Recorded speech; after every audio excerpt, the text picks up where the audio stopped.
All right. Hello, everybody, and welcome back to your favorite film podcast, The Average Film Enjoyer. We are your hosts, Trey and Evan, and we're excited to be here today. We have a lot to talk about. There's been a lot in the news, not concerning the Drake leaks. But yeah, there's been a lot in the news. We're talking about a great movie today. We both have been watching some Absolute Peak recently. I was telling Evan before this, 13 out of the last 15 movies I've watched I've rated 5 stars. A few of those have been rewatches, but there's also some first time watches in there as well. But yeah, we're excited to get into it today. We're very excited to be here. I mean, for me personally, this is like my favorite times of the week is recording. I love it. Oh, absolutely. Me too. But Evan, how are you doing? How's your week been? So far, week has been great. Today was a great day at work. Super busy. Had a fun time with coworkers. Yeah, really good. I got some McDonald's afterwards. Yeah. What do you get? What's your McDonald's order? Well, usually I get chicken nuggets, but today I went for the McGangbang Junior Chicken McDouble. You take the McDouble, you split it in half, you put that fucking chicken sandwich right in the middle. And then you have a heart attack. It's so peak, bro. I got that. I gotta quit because I'm not the biggest McDonald's guy. Like, I'll eat it. Right. If I go, I get a Big Mac with fries and a Coke. Yeah. I'm simple like that. But I love Wendy's. Dude, I love Wendy's, but it's so fucking expensive here. Dude, they've got it, and they've raised their prices. It used to be like the $5 biggie bag or the 4 for $4. Now those aren't even $5 and $4. But the question is, who has better chicken nuggets? I think Wendy's has better chicken nuggets. This is a totally valid question. I fucking love Wendy's chicken nuggets. They're so good, and you could dip them in the Frosty. Yeah. Oh. Okay, this is a complete mood choice. Mm-hmm. Because both are peak, so it kind of just depends on what I'm feeling that day. Because I love both of them, and the chicken nuggets are not that expensive. Everything else from Wendy's is insanely expensive. Like, Baconator combos like $18 over here. It's fucking insane. Dude. It's That's fucking insane. Unreal. Yeah, like, it's crazy. Yeah. So it genuinely depends on the mood. I think both are peak. They're different. They taste very different. They got different breading. Yeah. If I'm feeling like super fat, it's probably McDonald's, but Wendy's is like they're both right by my house, so I got lots of options. Yeah. When you come down here to visit me, I'll take you to In-N-Out, and we'll see what you think of it. You have to take me to Cane's, bro. I don't have that in this part of the country. We'll do a road trip to fucking Cane's then. Dude, that'd be like a 3-day road trip. That's in like West Coast. That's like in the South. I mean, we could go to the East Coast and go visit like Alan and Will. I was just about to say, anytime Alan eats Raisin Cane's, he sends me a picture of it, and it makes me genuinely depressed because I'm like, this looks so they make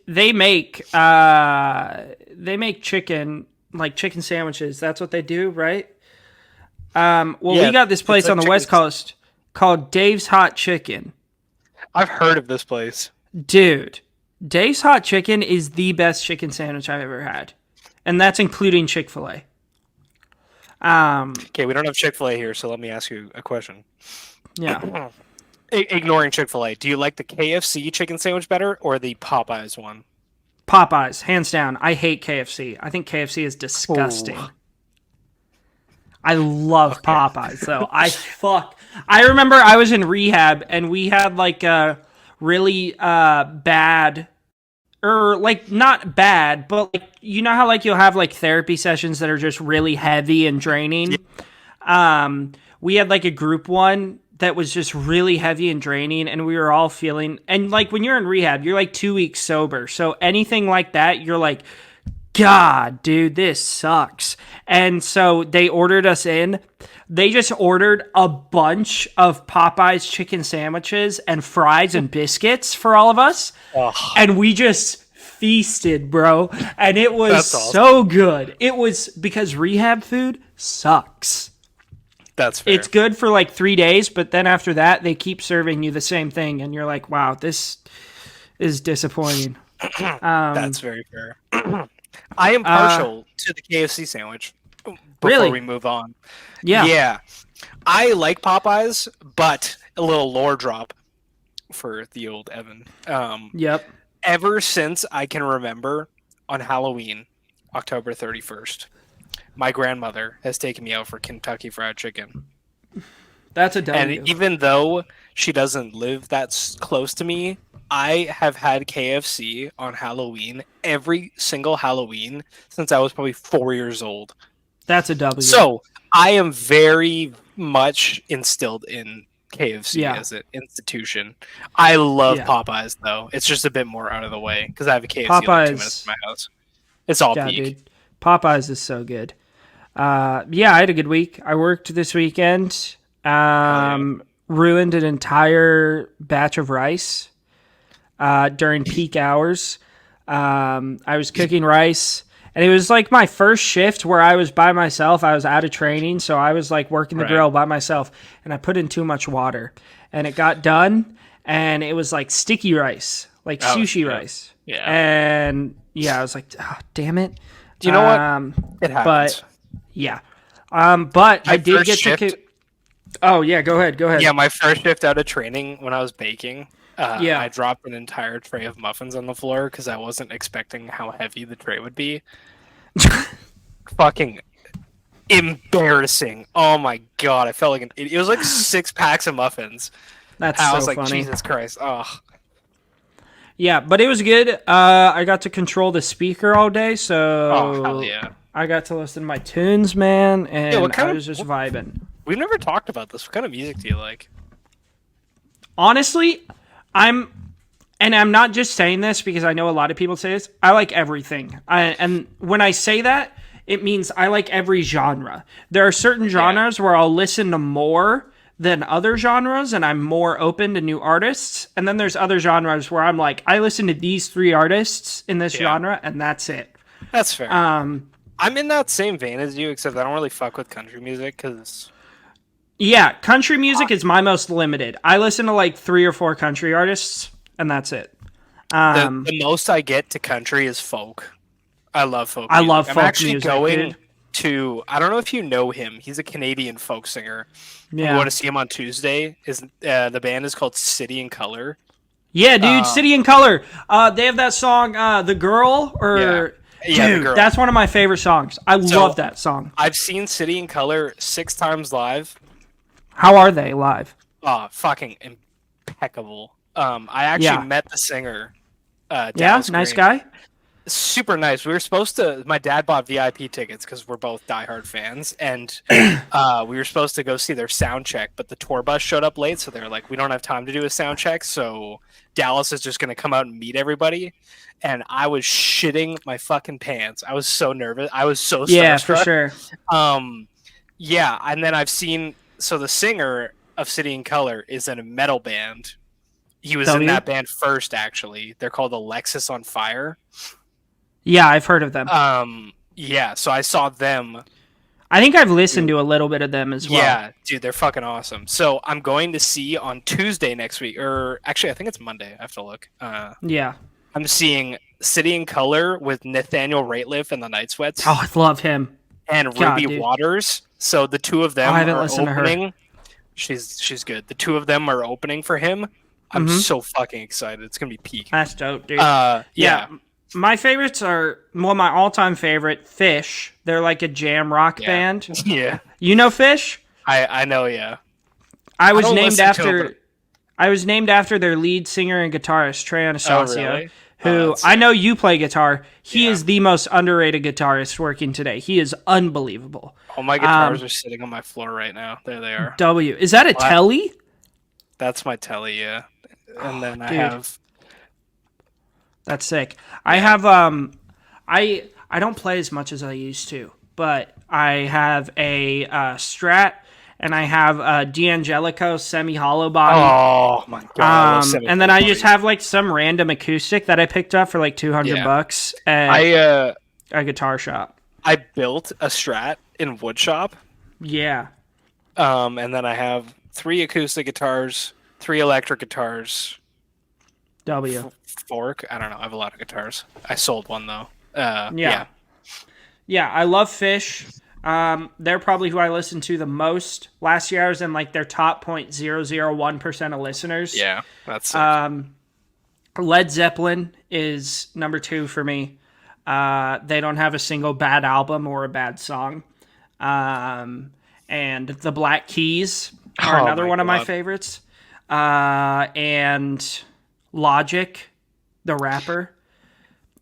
Really just because of how much of a dork and a nerd he is, and all the like the cool film references he has in his rap music is sick.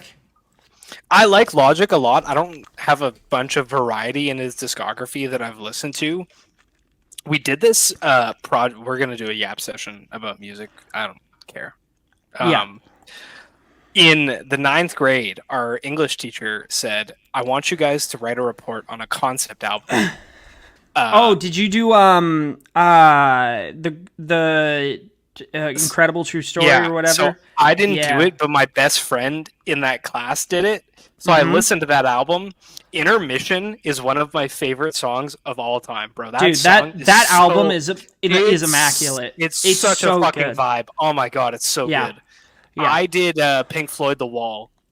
Oh, that's a W. That's a W. If I'm going for a Pink Floyd album, I'm going to go Dark Side. That's also my pick for Pink Floyd. Which only has one skip for me, and that's Money. Really, I think it's a good song. I just don't feel like it fits the album. Bro, okay, it feels out of place. I thought you were going to say On the Run. No, I love On the Run because it fits the story and the concept of the album. Dude, Money just feels out of place. Breathe straight into On the Run is such a fucking vibe. Those first 2 tracks are just like so ambient and I love Pink Floyd. My dad is a huge Pink Floyd fan. I remember he used to play Money all the time when we were in the car. And like 6-year-old me hears like a cash register going off and the sensories are like, huh? This song is sick. I think it's a great song, and I'll listen to it. But if I'm listening to that album, like from top to bottom, I will skip Money. That's fair. Because I feel like the album flows better without it. Yeah, I think Dark Side of the Moon since it's a shorter album than The Wall, vastly shorter album than The Wall. Yeah, I think it goes by pretty quick. The Wall has, unless I'm listening to The Wall front to back, it's got skips. Yeah, I would agree. But I will tell you, my favorite Pink Floyd album, Animals. Hands down. Dogs is the top 3 Pink Floyd song. God, dude, so good. I also used to be emphasis on the used to be into Greta Van Fleet. Oh shit. So their first album, they come out, it's pure rock and roll. And if you like, rock and roll is a genre of rock. It's different. It's like your Ram Jams, your Bad Companies, your what was that band? I can't remember. Bon Jovi, stuff like that. That's just rock and roll. Bro, I got a fucking ticket driving to Black Betty. Are you serious? I put it on and I drove so fucking fast. That song is so good. That song is a crazy driving song. But yeah. Greta Van Fleet, they came out with their second album. It had some more 60s hippie rock influences, but it still had that like rock and roll feel to it. Yeah. They come out with their third album. They've gone over the line. They're full on hippie rock. And the fan base has completely changed. Oh my god. And I was just so out on it. I've seen them twice. The first time I saw them, they were amazing. It's one of the greatest concerts I've ever been to. The second time I saw them, after their third album came out, just so bad. And then this new album came out, their fourth one, and I haven't even listened to it. Yeah, I'm done. I remember because my dad's a big rock guy, just in general, and I mean, naturally. It was so funny. Before I tell this Greta Van Fleet story, he used to, when I was young, like under 10 years old, for some reason I thought Coldplay and U2 sounded the same. His favorite band is U2. He's seen them like over 10 times. Yeah.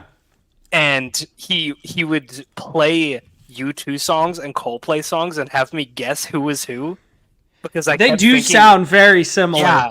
And I remember this one this one day we were going bowling. I was like fucking 7 years old. I don't remember this shit. Yeah. And he played The Speed of Sound by Coldplay. Yeah. And I was like, I love U2. And he looks back at me and he goes, it's not U2. Your dad's just raging, just like, and then he's just 7. That was one of the first times he showed me Money by Pink Floyd. And I was like, this song's fucking sick. I was sitting, me and my dad were going to get pizza one night. And he's like, have you heard Greta? And I was like, who? And he goes, you don't know Greta? And he put on Highway Tune. Oh my god, dude. That shit, bro. Song, the first time I heard that, so I can tell you where I was the first time I heard that. I have 2 stories related to Greta Van Fleet, and then we'll get into movies because this is not a music podcast. First time I heard that, this was like, now I'm more into more chill stuff. Like I've been really into like indie rock recently, so like Mac DeMarco, the Backseat Lovers, stuff like that. Also Mac DeMarco, immaculate, dude. Yeah. What an artist. He's fucking amazing. And I love him as a person. He is he's so funny. Oh god, dude. Do you ever listen to Peach Pit? Yeah, dude. Peach Pit's a vibe. I've seen Peach Pit live. Really? How were they live? Holy shit. I saw Peach Pit on 420, and they were so baked by the end of the concert that they restarted the last song because the singer forgot what verse he was on. It was one of the funniest concerts. It was so much fun, bro. They sold, I'll send you a picture of it later, but they sold t-shirts, and it was like, because Calgary has the Calgary Stampede, and it's a very famous like cowboy, they got Chuck Road races and all this shit. And it was a cowboy boot turned into a bong, and it was like Calgary Peach Pit 420. That's dope. Yeah, no, Peach Pit's awesome, yeah. But yeah, first time I heard Greta Van Fleet, it was Highway Tune too. Yeah. And this was like before they got big, and I was probably like 14, 13. So I was at like butt rock era. So I was primarily listening to like Ted Nugent, Van Halen, Led Zeppelin, anything with like a disgusting amount of distortion and just heavy ass power chords. And I heard that I had like an out of body experience hearing that. Yeah.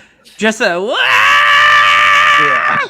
God, dude. And the first time I hear it live, I was obsessed with them for so long before they got bad. And my sister, she took me to LA to see them because on their first tour, they weren't coming to Portland. So she was like, we're going to take a trip. We're going to fly down to LA. I'm going to treat you and we're going to go see them. And I was like, sick. It was awesome. It was like one of the best vacations I've ever taken. I had watched because on Apple Music, they had like these little live music videos that they had done. And Jake Kiska, the guitar player, also might I say, what an amazing guitar player. He is so good. Yeah, he's great. And he always, I'll tell it after. Yeah. He did this, he would always do this intro, and I listened to other live concerts, and he always did the same thing for Highway Tune, where it's like, now, it was like this beginning riff, and I remember they come out for the encore, they play Safari song, and they go back, they go off the stage, and I'm like, God, they didn't play Highway Tune, but the house lights weren't coming up. And everybody starts chanting, encore. And they come out for a second encore. And I hear him do the intro to Highway Tune. And I'm just like, oh! That's so sick. God, dude. God, what an immaculate song. That's awesome. Oh. Yeah, one thing I love about the guitar player, he plays a Gibson SG. Yeah. when I was a child, I was obsessed with two bands: Jesus Christ, Green Day and AC/DC. Yep. And for my 9th birthday, we were at the guitar store, and I was just roaming around. My birthday is in November, so it's probably like October. Yeah. And I was looking at this Epiphone SG red, just like Angus Young plays. And I was dude, like, and then fuck. natural distortion you get on those without even trying is amazing. And I was looking at this guitar, and I was like, holy fuck, I need this thing. Yeah. And so we look at it. My dad's like, here, let's go check out the drum sets. So we walk away, and while I was walking away, my mom bought the guitar for me, but I didn't know about it. So comes to my birthday, I fucking get my gift. It's this Epiphone SG red, just like Angus Young played. I was so fucking hyped. Oh my god. That's a W. That's a W. And then the last thing I want to talk about before we get into the movies, I saw Green Day live. Yeah. In 2018, 2017 maybe. Mm-hmm. This is the most fun I've ever had at a concert. I saw it in Toronto. My dad flew me out to Toronto because Green Day was my favorite band for like 10 years. Just in my absolute favorite shit. Yeah. When I was a kid, I had a boombox, right? And I had American Idiot on CD. And I didn't have an outlet in my room that I could access. So I would sit in the hallway with my fucking boombox and just listen to American Idiot. And so my dad flew me out. Yeah. And holy shit, Green Day was so fucking fun live. Mm-hmm. He was there's one song they play. It's called King for a Day. And it's a really goofy song that has lots of horns in it. And all the trombones had boxing gloves on the end of them, so they're fucking punching each other in the face while they're playing the song. Oh, just so much fun. Yeah, sick concert. All right. We love music. Yeah. God, dude, I could yap about music for hours. Dude, I didn't know about this. This is the first time me and Trey have ever talked about music. So I can't believe that. Before movies, music was my entire life. Yeah, same. We also need to do... Have you seen It Might Get Loud, the documentary? Holy You've seen it? shit. God, we need to do an episode on that doc. That is the greatest documentary ever made. Yeah. Okay, last thing before we get into movies. I swear. Okay. Again, I'm like 10, 12 years old. Again, my dad is a massive U2 fan. He says there's a documentary coming out with The Edge in it. We're watching it. He bought that shit the day it came out. We sit down. It opens with Jack White building a fucking slide guitar out of a plank of wood and a bottle. Dude. And it's crazy. And we are locked in.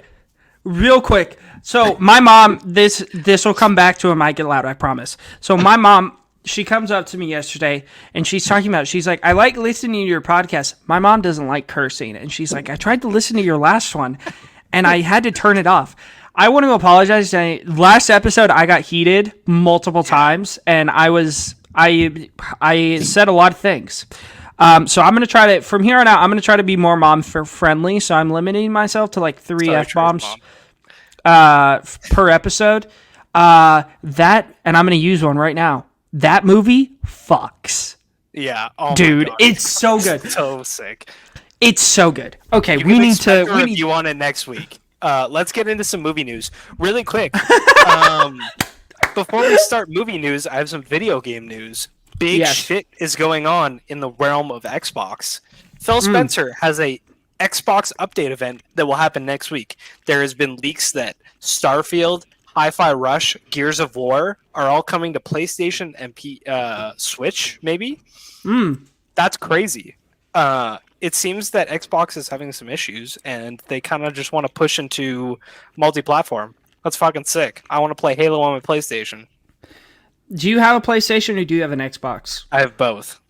Okay. I have an Xbox, and my girlfriend wish I had an Xbox. Yeah, I wish I had a PlayStation. They're just better systems. They're awesome. I love both. I love both. I don't get into the console war. I play my PlayStation more often. And it has better exclusives, except it doesn't have Halo. Okay, before we get into movie news today, I just want to say something because we on this podcast me and Evan don't, and me and Jagger tried not to get into politics, get into any current events, because that's not our job. We're here to talk about movies, and that's it. You don't want to hear my opinion on what's happening in the world right now because you don't care. You shouldn't. But I do want to say there is a conflict going on in Israel right now, and I don't want to take sides here. We are not here to do that. We're not here to take sides. I do want to say, though, that our hearts go out to all the families on both sides that have been affected. I've been seeing some really disturbing stuff on social media that it's just not sitting right with me. So I just wanted to say that the average film enjoyer, our hearts go out to all the families that have been affected by this conflict. And we hope it can come to an end soon. Yeah, it's fucking terrible, that this is happening. Yeah, so I just wanted to say that as like kind of a statement before we kind of get into stuff today. We don't talk politics on this episode. We don't talk anything like that on this pod, but I just felt it was important to make a statement saying that our hearts go out to those families that have been affected. And yeah, hope it's done soon, because it's terrible. But yeah, Evan, is there anything you want to add, or do you just want to get into it? Yeah, it's terrible to see see so many videos every day of just kids in Palestine getting fucking killed, and it's just sad. It's really shitty. Yeah, our hearts go out to all those kids and families, and yeah. But yeah, let's get into movie news. For the day. Number one, I want to touch on Kevin Spacey is an assassin in Peter 5-8 trailer. What? Why are we hiring him? I did not even see this. What the fuck? This is 2 hours ago. Who's directing pretty fresh. this? What's it called? See who is directing it. Peter 5-8. Oh, Jesus Christ. I don't know who. Michael Zako Hall. I don't know what else he's done, but why are we still giving this man, this absolute terrible person, work? This should not be happening. He's a monster and shouldn't be allowed to work. This is just crazy. That's fucking insane. I didn't even hear about this. I don't know how it's possible. Speaking of some more questionable movies, there's a new Jurassic World movie coming out. God, don't even get me started. Why are we doing this? David Leitch is directing it, though, or in talks to direct it. David Leitch has directed. He directed Bullet Train. He directed, helped direct John Wick Part 1. He directed Atomic Blonde, and fucking peak Hobbs and Shaw. I don't want to hear a word out of you, Trey. Hobbs and Shaw's peak. I've never seen it, so I gave up on those after whatever the one where they send off Paul Walker. Yeah, he directed Deadpool 2. Like, David Leitch has some fucking juice. I don't know if you've seen Bullet Train. It's super fun. Yeah. I don't know if you've seen the other Jurassic World movies. They're fucking shit. No, I've seen every single one. Okay, no. The first one, the first Jurassic, it kind of bangs. That's a 4. That's a 4-star for me. Okay. I love that movie. I have a blast with it. It is my number 2 highest rated Jurassic movie. And I have a blast with it.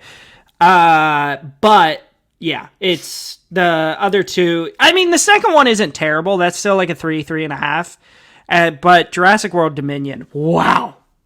What a piece of garbage shit that was.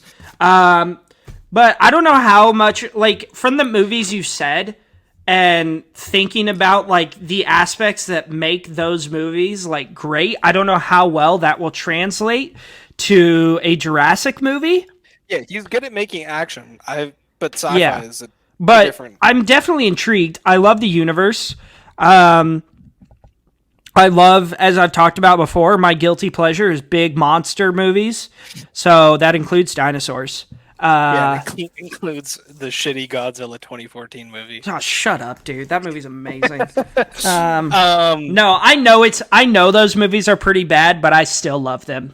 We were talking about Gareth Edwards in the Real Talk Discord. What? How did I miss this conversation? Yeah, we were talking about Rogue One, and I was like, Gareth Edwards is fucking peak, and Ryan was like, yeah, Rogue One and the creator are both shit. And I was like, well, he's kind of juicy, like he's been pumping out some good stuff. And then I saw Godzilla 2014, and I was like, well, I mean, it's a boring movie, but it looks good. Okay. I don't know. Elizabeth Olsen is in it, so I can't judge it too much. I love Elizabeth Olsen. Let's see what else in movie Something news. Pretty cool. They're re-releasing Coraline in theaters in 3D. That's a W. Oh, I don't know. 3D is an L. 3D is an L. 3D is an L. And you can't convince me otherwise. Yeah. The last 3D movie I saw in theaters was the first Amazing Spider-Man, and it made me visually I felt fucking nauseous after I finished it. So 3D sucks. Yeah, stop doing it. Nobody cares. You just want to sell expensive tickets. Yeah. Super Bowl. W, Coraline is a W. Super. Yeah. So next piece of movie news, as we know, this Sunday is Super Bowl Sunday. Now, me personally, I don't give a shit about Super Bowl Sunday. You know what? For me, the Super Bowl is an excuse to eat pizza, chicken wings, and nachos.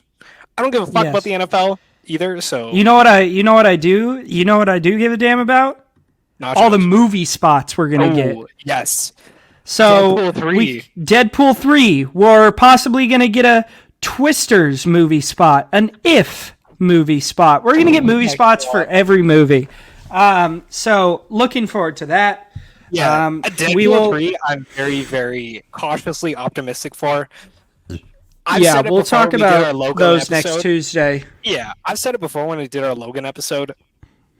I kind of hate this. That this is happening. Just because me too. Logan, Professor X, I have a very big... I like Multiverse of Madness, but I hate the whole X-Men part and Fantastic Four. I hate that shit. Yeah. So yeah, next week should be an interesting conversation on Tuesday. Yeah. Something pretty crazy, fucking insane. James Cameron says he has ideas for Avatar 6 and 7. I'll probably be handing the baton off at that point. I mean, mortality catches up. What a Chad, bro. Avatar 5 is coming out 10 years from now, bro. I'm going to be 40 by the time Avatar 7 comes out. What a Chad. What a Chad. It's really interesting. Just the scope. I'm so curious what his brain is thinking and this story. Because Avatar does not have complex stories. They're pretty simplistic. The movies are insane to look at. So, you know what? If he can bring out a cool-looking movie that hooks me and has a cool story, I'm in. Honestly, I am in. Yeah. But yeah, let's get into our movie review of the day. I have one thing I really want to talk about really quick. There's this movie premiered at Sundance. It's called Sasquatch Sunset. It's with Jesse Eisenberg and Riley Keough. I've heard mixed things. Yes, me too. I've heard very mixed things. IGN gave this a 10 out of 10. I've seen 5 out of 10s. This movie is about some Sasquatches. Everyone is in Sasquatch costumes, and that's the movie. They're just chilling. Yeah, there's no real. I'm definitely intrigued. It's really interesting. Quick, Joaquin Phoenix's next likely NC-17 Jesus movie with Todd Haynes will be filming this summer. interesting. W. NC-17 in 2023 is very weird. Yeah. There was one more thing. Tom Holland starring in a Broadway show or something. Yeah. Oh yeah, we got our Romeo and Juliet. Is Tom Holland's in Romeo and Juliet? Yeah. I don't care. Yeah. And looking at his track record, anything with him in it is probably not going to be that great. Yeah. Because he's a great actor. He just has a terrible agent. Except Billy Elliot. Billy Elliot's great. I've never seen that. It's about this like devil kid. The Devil All the Time wasn't terrible. I love that movie. That's a great movie. That's a strong 4 for me. Robert Pattinson was really good. Classic clip that we use all the time for each other. Delusion. I've never seen anybody use that one. Also, I gotta ask because I'm too scared to. What's the Willem Dafoe one of him like staring up at the sky? It's from at Eternity's Gates where he plays Van Gogh. Oh, okay. I've never seen that. So it's peak. I know when I watch that, I'm gonna be like, dude, it's the thing. Yeah, I need to watch it. I've heard it's amazing. I've heard it's really peak. The last thing that I want to touch on really quick before we get into Rocky is we got our first look at Megalopolis from Francis Ford Coppola. Oh yeah, like that image, right? It's a picture of a street. It looks kind of run down, and there's a statue falling over. Francis Ford Coppola's Megalopolis in the middle, starring Adam Driver, Aubrey Plaza, Giancarlo Esposito, Lawrence Fishburne, Chloe Fineman, Shia LaBeouf, Nathalie Emmanuel, and Jason Schwartzman. This movie has been in development for like a decade. Yeah. Will it be good? I don't know. Is Coppola still alive? Yeah, he is. That's insane. How old is he? Shout out to Ben Hansey from the Real Talk Discord. Yeah, he's 84. Bram Stoker's Dracula is fucking mid. It is so overrated. Oh my god, that movie is crazily overglazed. It's a 4 out of 5 at best. I don't know if you've seen it. Keanu Reeves in this movie drops it a full point. Holy fuck, he's so bad in it. Here's an even crazier take. Keanu Reeves, not a good actor. Yeah, he's not a good actor, but he's in awesome movies. He's a great action star, and he is great in movies where he doesn't really have to act. Yeah. Like, The Matrix is probably the most acting he's ever done. Yeah. And, like, when his dog dies and when his wife dies in John Wick. Dude, he's terrible! Oh, I think that he has very limited emotional range. And he could do it like one scene. Dude. All the love to Keanu Reeves, though. I love Keanu Reeves. God, he's one of my favorite people. He just is not a very good actor. I love all 4 Matrixes. All of them. They're all peak.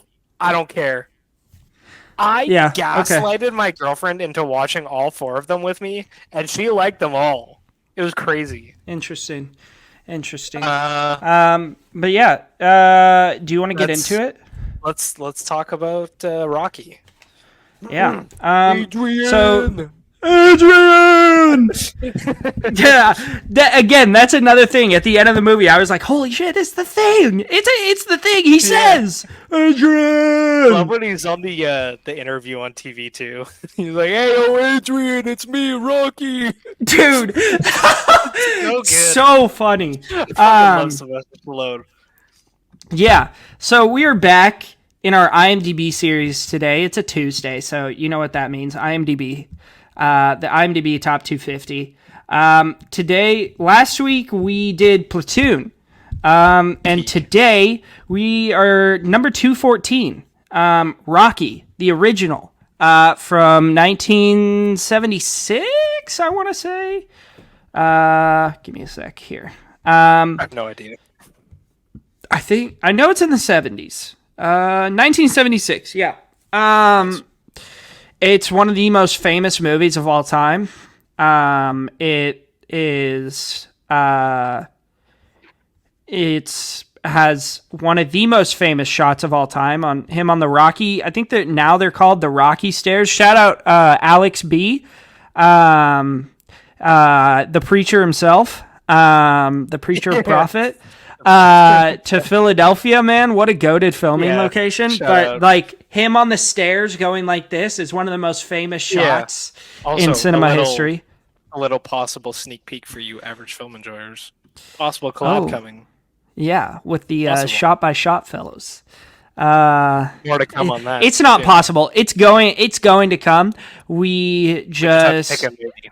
Yeah, we just have to pick a movie and find a date. It's going to be a little bit because there's 6 of us that we have to balance schedules with, but it will come. 2 of them are in different, very, very different time zones, but it will come. Well, at least Ryan and Oscar are in the same time zone. Like they're both in England. No, Ryan is not in England. Ryan is in Scotland. Ryan's Scottish. I thought Ryan was from Manchester. He's Scottish. Like McGuigan Ryan? Yeah. I'm what? 99. Yeah, did you? Okay, this is a sidebar. I don't know if you listened to their Poor Things episode yet, but they were talking about how the book is set in Scotland, and they're all like, "Oh, shout out, rest in peace, Ryan," because the movie's not set in Scotland. Oh yeah. Then who am I? I wonder who I'm thinking of. There's a lot of people from England in there. God, dude, there's so many. Yeah. Oh man, that's even better. So I love a good Scottish accent. Yeah, we'll have them on. That'll be a blast. But yeah, Rocky. I loved it. 5 stars. Evan, I don't know if you logged it yet. I haven't rated it yet. This is a very high 4.5 to a 5 for me, probably a 5. Yeah. I hadn't seen this movie in a long time. I watched all the Creed movies last year, and I think that Rocky kind of just made me appreciate Creed even more.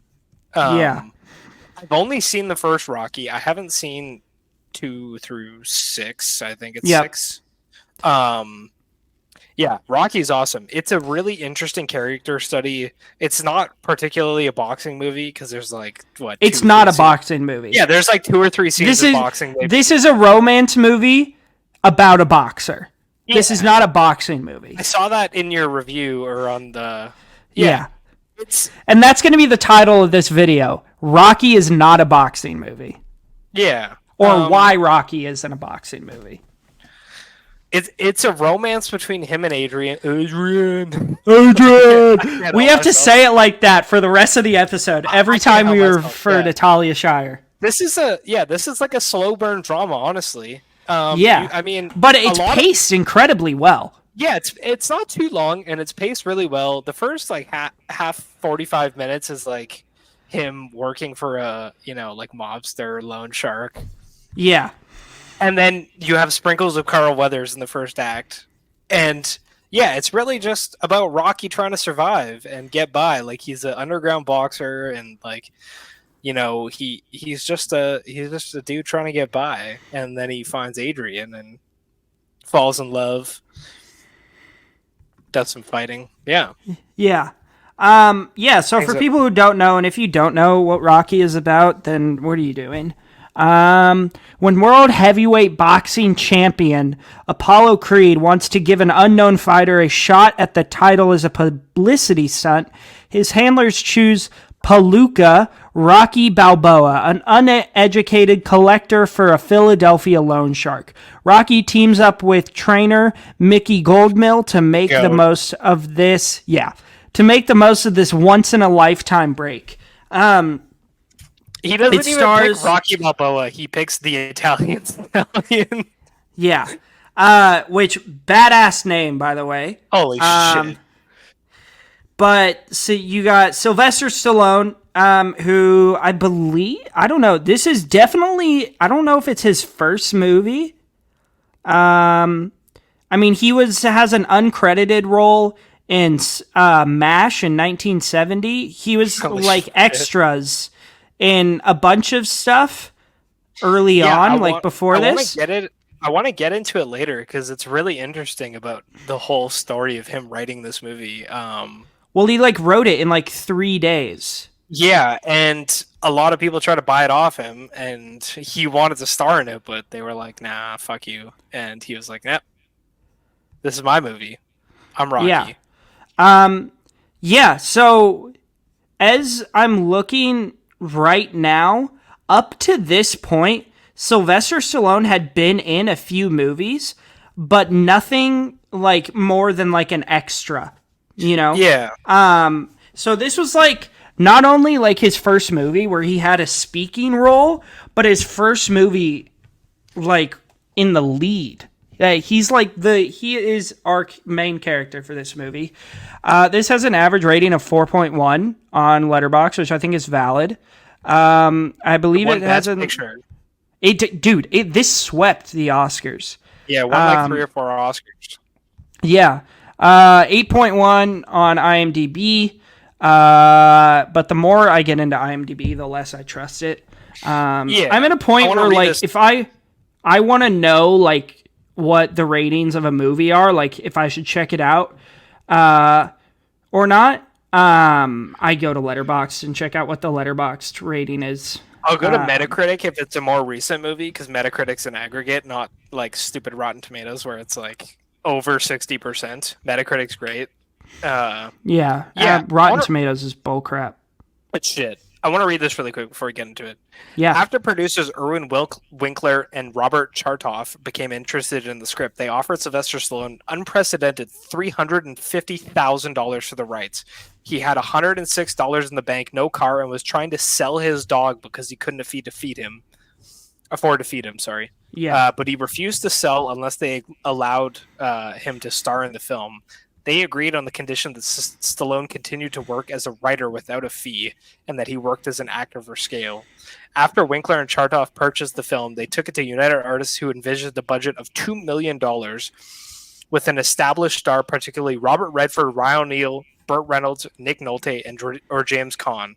When Winkler and Chartoff told the United Artists they could only get the screenplay if Stallone starred, United Artists cut the budget to $1 million and had them sign agreements that they'd be liable if the film went over budget. Okay, so that's the first thing I want to touch on. Go over those the could be Rockies again, because I like doing that. Like, who could have been? Yeah, we've got Robert Redford. Then he would have been great, a young Robert. Actually, I don't know. I don't know if he had the physicality. He definitely had the acting ability, though. Mm-hmm. Ryan O'Neal definitely had the physicality. Ryan O'Neal. That's Barry Lyndon. Oh, yeah. Yep. Love Ryan O'Neal. He was a fighter, so he could have done it for sure. But I think that Sylvester Stallone writing this movie brought a level of like closeness to the character in the film. Yeah. The only other person from that list that I could see like doing really well here is James Caan. Yeah, we've got Burt Reynolds. No way. It would have been way too goofy. Nick Nolte. No fucking way. No. But shout out Nick Nolte in what's the Spiderwick Chronicles. Holy cow, dude. Bro cooked. Shout out Nick Nolte in Tropic Thunder with his fucking hook hands. Nick Nolte in Cape Fear. Have you seen Cape Fear? Yeah. Scorsese's most underrated. It's so good. But you look at James Caan, and that was one of my favorite parts of the first Godfather movie is James Caan, a young James Caan, because not only was he like built, like he was like a fit dude, his on-screen presence it felt threatening. Like, you're like, this guy comes into a room and you're like, oh, he means business. Don't want to mess with this guy. Yeah, so that's the only one from that list that I could really see doing a good job here.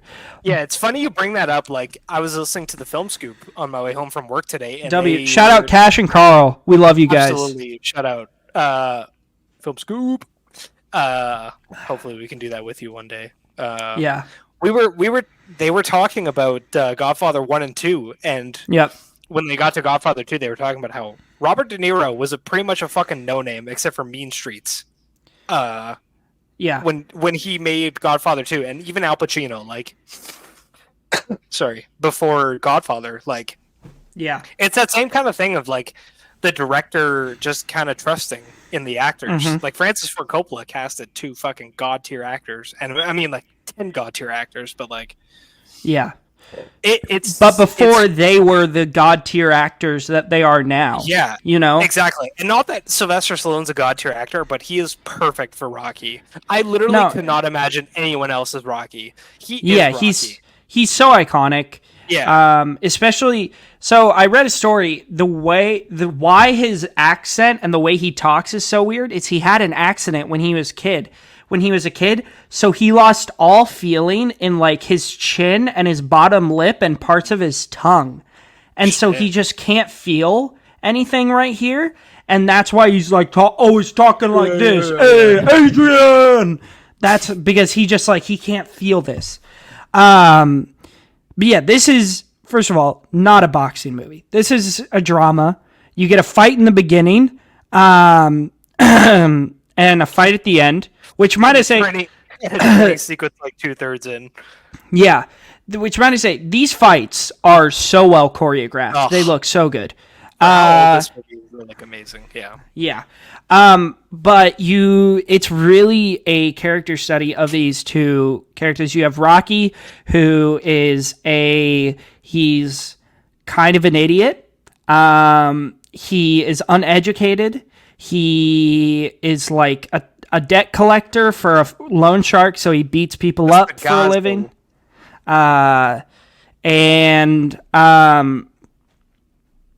Kind of just like, I don't know. I think the reason this movie got so much like critical acclaim and was just so well loved is because of the type of character Rocky was.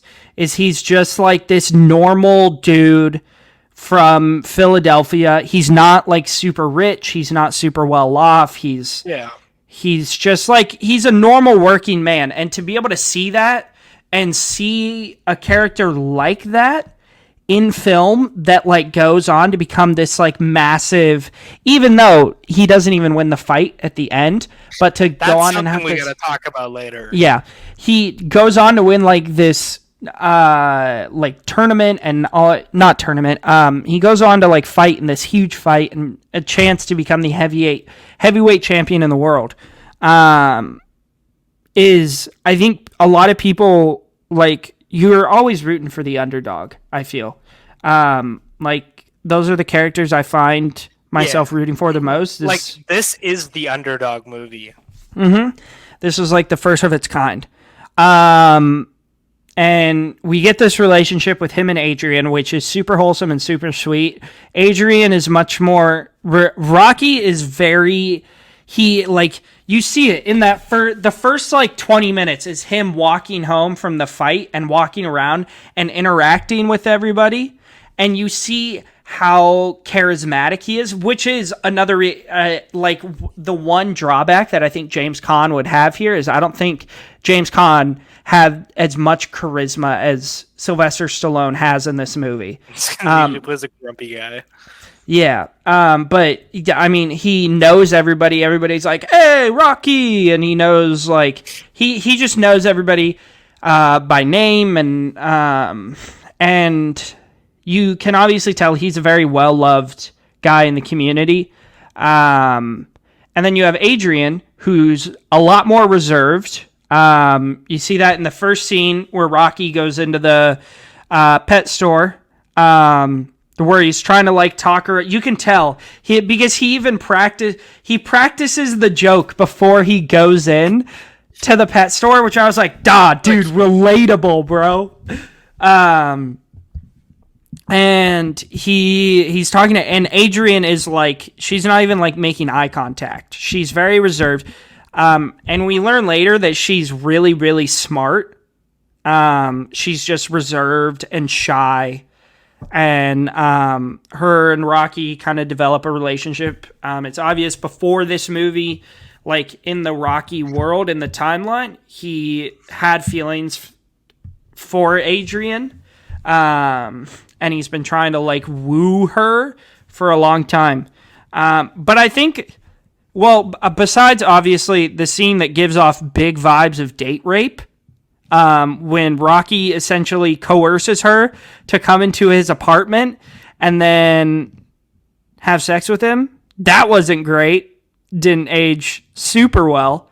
But I think their relationship is like super wholesome. Like I think they both give each other things that the other person needs.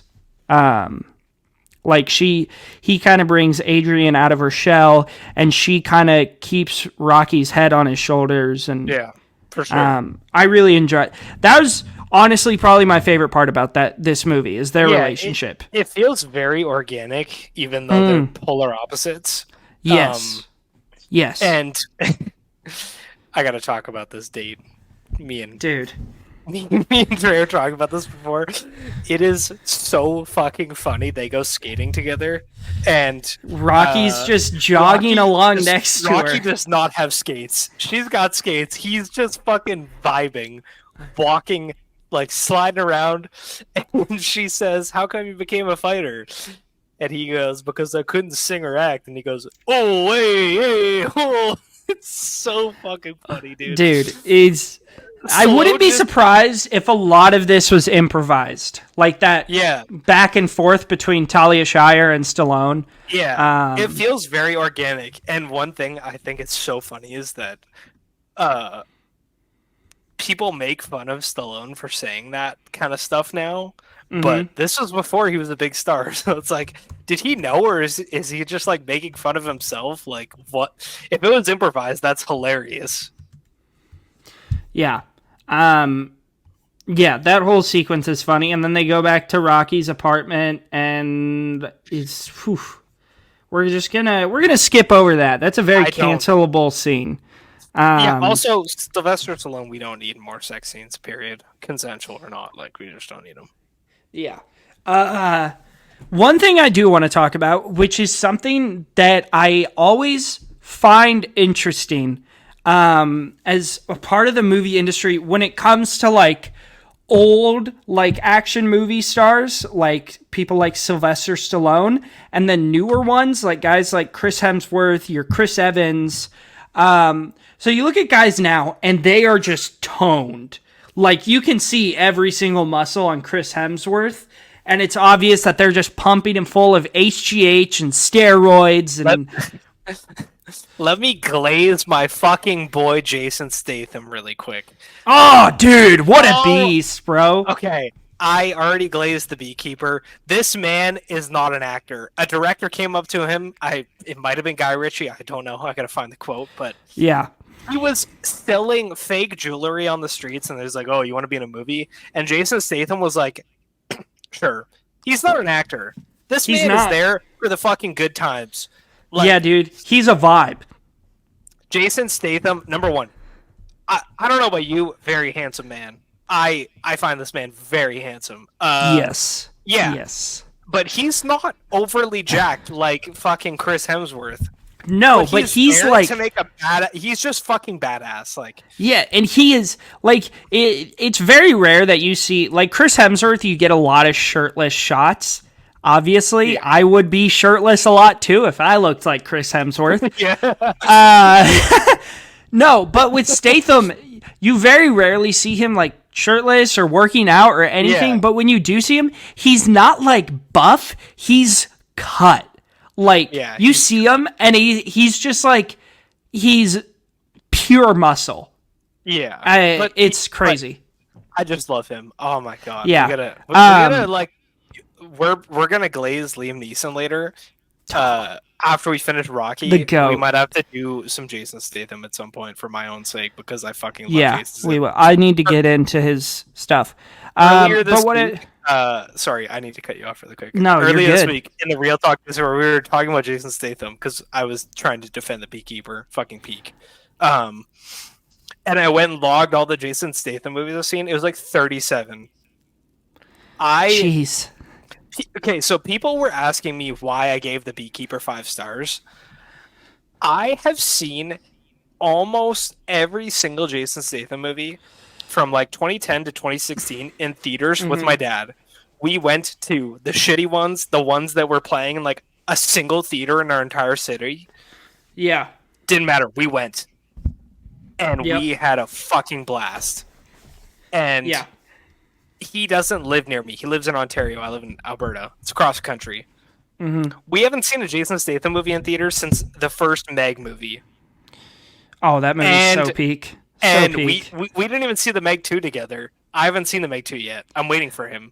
It's very good. It's very good. We saw the Beekeeper in IMAX, and it was the first time we fucking sat down, laughed at a gory Jason Statham movie in years. Like, literal years. and I had the time of my fucking life. Like, this was dude. Theater, it's all about the theater experience, man. Like, number one, it was watching Jason Statham fuck dudes up in a movie theater. Number two, we saw it in IMAX. Number three, we gaslighted my brother, who doesn't love Jason Statham like we do, to come see it, and he was like, "Oh, this is gonna be dog shit," and he loved it. He was like, He leaned over to me and he was like, "This is so much better than I expecting," and I was like, "This makes me so dude, happy." I love that. I love that. Yeah. So like, I won't defend or like take criticism on my Beekeeper 5-star review because it was purely this is a wholesome ass moment and makes me happy moment. You don't have to explain yourself to me. I know I have Batman versus Superman at a 4.5. Honestly, on rewatch, I might rewatch that tonight. Dude, that movie's holy amazing. shit. You're using that as an example, but I already fucking love that movie.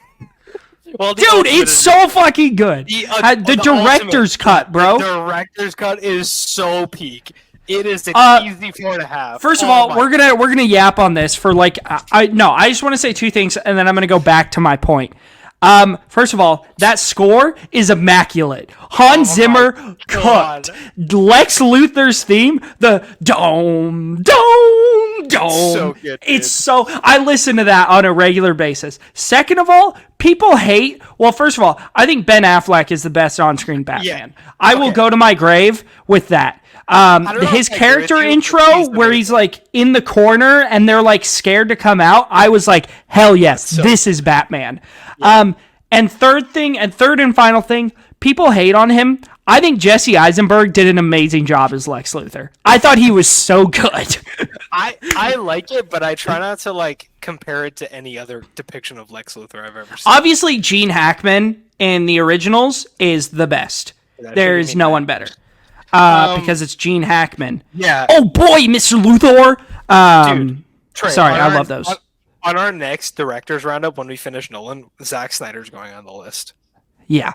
And I might... Boy, I hope we don't get him, because there's a lot of Zack Snyder stuff that I do not like. Dude, Sucker Punch is peak. I swear to God, it's peak. I've never seen that. I know Army of the Dead. I like that movie. I did not like it. But yeah, what I was saying is you got action movie stars now who are like obviously so pumped full of HGH, and in that scene where they go back to Rock's apartment and he's just in the white wife beater, you can tell he's not like pumped full of steroids or anything. He's just a built dude. Like he looks that's from like bench pressing, and as we see later in the movie, eating like 8 egg yolks for breakfast. It's fucking disgusting, by the way. I don't know about you, but I've always been very tempted to try that. I have not. No. Okay, no. But yeah, I mean, there's so much to love here.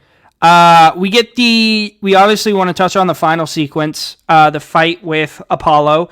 RIP to the legend, Carl Weathers, who we didn't get as much of him in this movie as I thought we would. But a lot more in the next two films. Yeah. I enjoyed him in this. That final fight is pretty gnarly. The scene where they cut Rocky's eye is like swollen shut and they cut his eye so he can see. Yeah. I was like, oh God, dude. But yeah, the first, I was very hyped because you can tell Rocky's thing is he kind of takes punches to figure out his fighting style, and then he'll duck. And the first scene where he hits him with that left cross and he just knocks him down, I was like, God, let's go! Yeah. I don't so know if hyped. You've seen it. There's a clip from Rocky 6. You probably know the quote if you heard it. It's from Rocky Balboa, the name of the movie. Yeah. And he says, he's talking to this kid, and he goes, "It's not about how hard you can hit. It's about how hard you can get hit and keep moving forward. That's how winning is done." Yeah.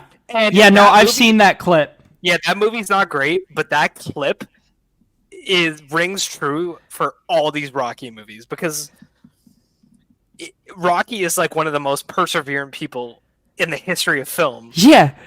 He got the crap beat out of him, by massive Carl Weathers. Yeah. Like, even though, number one, I mean, he fucking knocks Carl Weathers out in the third round, drops this kid. P is insanely hype. But, like, we can get into it now, and I want to talk about, like, the underdog story and how this movie feels, and it is an underdog story, but Rocky doesn't win. He doesn't win this fight, but he wins, like, his own personal battle with the fact that he could go the distance. He talks about it. It's like going the distance, like with the fucking goat, Apollo Creed. He's so like laid back that first half because he's obviously like comfortable with the life he has. Yeah. You know, he does small time fights. He beats up people that don't pay their debts, and that's all he does. And then it's like like a switch. It like switches, and you see it in that scene where they offer him the spot to fight Creed, where he like you see him and he's like no, because he's scared of he spends this movie. He spends so much of this movie scared, and then something kind of clicks when his trainer comes over, and the trainer's like. And it sucks because you can tell, like, nobody believed in him, so he didn't believe in himself. But now that he's got this big opportunity, and his trainer's coming around, and he's like, "Oh yeah, back in my day, all that crap." And Rocky's like, "Your peak. What about my peak? What about my career? You know." It's just so good. And then a switch, and then there's the training montage with Gonna Fly Now, one of the most iconic intros in movie music history. The bum bum bum bum bum bum bum bum bum bum bum bum bum bum. God, dude, that song is so good. I'm really glad that you brought that whole thing about him being comfortable in his own life.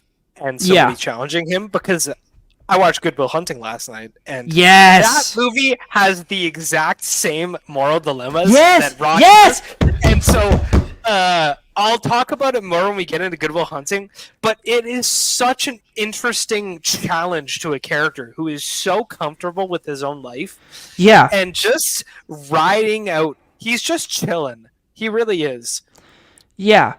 But he's doing exactly that. He is fine, And I think that is such a great thing, and I think Stallone wrote it so well because that's such a human thing to relate to. Yeah, is the idea of being comfortable where you are, so you don't try to better yourself, so you don't try to expand yourself because you're comfortable where you are and you don't want to get out of your comfort zone.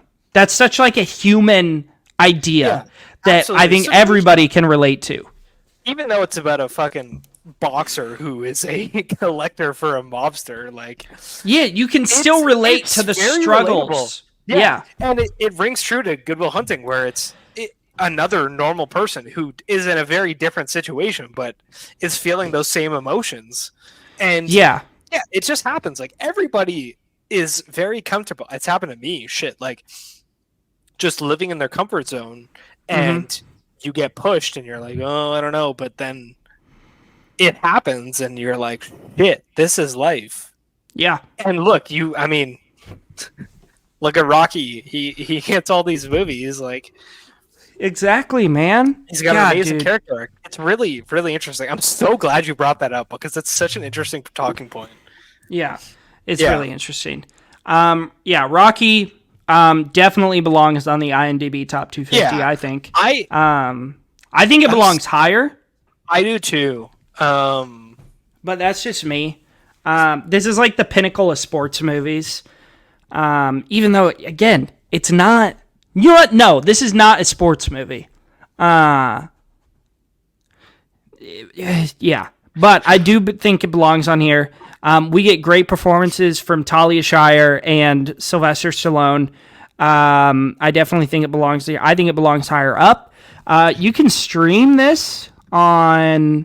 Oh, God, where is it? What did I watched it on Max. Yeah, I watched it on Crave in Canada, so it must be a crossover. Watch it on Max or Crave. Yeah, and if you're in Europe, then I think it's Sky TV has it. Or go fuck yourself, that too. I don't know what Sky TV is. Is that like Direct TV? I don't know. I don't know. God, I just know they get HBO shit on Sky TV. Oh, okay. Also, shout out to John G. Alvidson, the guy who directed this. Also directed The Karate Kid, one of the greatest, maybe the greatest martial arts movie. I'd say. Speak. Okay, I need to do a little side story before we talk about what we've been watching. Yeah. Speaking of The Karate Kid, I saw The Karate Kid when I was a very young child. I saw the Jaden Smith remaster of The Karate Kid when I was 12 years old. Don't come on here and tell me the Jaden Smith Karate Kid is better. No. I'm going to expose myself a little bit. Never Say Never, Justin Bieber featuring Jaden Smith, The Karate Kid. Yeah. I went through a bit of a Justin Bieber phase, I'm not going to lie. That's valid, dude. I watched the Justin Bieber documentary, Never Say Never. I've seen it multiple times. Yeah. I've seen it. He was a Canadian kid who grew up singing music and got super famous, and I was a Canadian kid who loved playing music. Yeah, dude. That's my shit. Yeah. So Never Say Never. I've seen that shit like 3 times. I loved. I won't lie. It's not a good movie. I've seen it. The only scene I remember from that movie is Jaden Smith eating some fucking Chinese food, standing up, and his mom's like, "Don't eat standing up. You're gonna fart a lot." That's all I remember. You know why it's so forgettable is because it's a shot-for-shot remake of the first Karate Kid. It literally is, except a different location and different characters. Dude, have you seen Cobra Kai? Okay. I want to say, have you watched Cobra Kai? Okay, you have. I haven't seen Cobra Kai, but my mom watched it, and so I've seen some episodes of it. I've seen maybe like 10 episodes of it. If you're a fan of the Karate Kid movies and the Karate Kid lore, especially Johnny, who, let's face it, in the first movie, Daniel is the villain. Daniel is the worst. He comes in, he's a new kid in town. He antagonizes these kids. He steals this guy's girlfriend.